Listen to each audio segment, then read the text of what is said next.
harvest is the key moment of the year, but the en primeur week is also the recognition of our work. Yeah. So it's always a pleasure to present a new baby to all the people that we know. And have you noticed a difference in where the interest is coming from this year in the terms of the visitors you've had? Are there the last few years, of course, 06, 07, 08 have been a little more difficult, and now there's a lot more renewed interest in 09.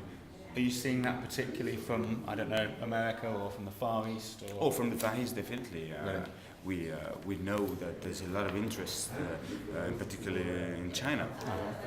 So we see a lot of Chinese visitors, and we know that our négociants have a lot of contact, and there's a lot of Chinese to try to not understand. They know exactly now how it does work, but to understand how they can secure allocations. Okay. But I think this week they're here to taste and to see if the quality of the wine is at the level that they expect. And what do you find that they're looking for, buyers, particularly from the Far East, from China? Are they coming here with preconceptions that this is a great vintage, therefore we need to buy it, or is it just a case that they're ready to go back into the market? No, I think they are convinced it's a good vintage because they heard about it. They are very attracted by the very strong brands. But it's also for not all of them, but part of them, an experience to come here and to taste the wine en primeur. That's something new. I mean, it's not like the British who are very used to it. Right. But for us, it's always a pleasure to see our old friend and our new friend. Yeah. And the vintage itself, obviously, a lot of excitement.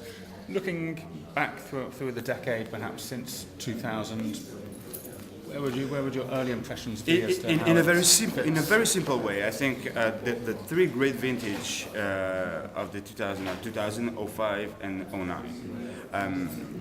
If we compare 05 and 09, I would say that 05 was or is an exuberant vintage, and the first impression you have when you taste the wine, even today, is the sunny weather that we had. So, a lot of very ripe fruit, a lot of exuberance.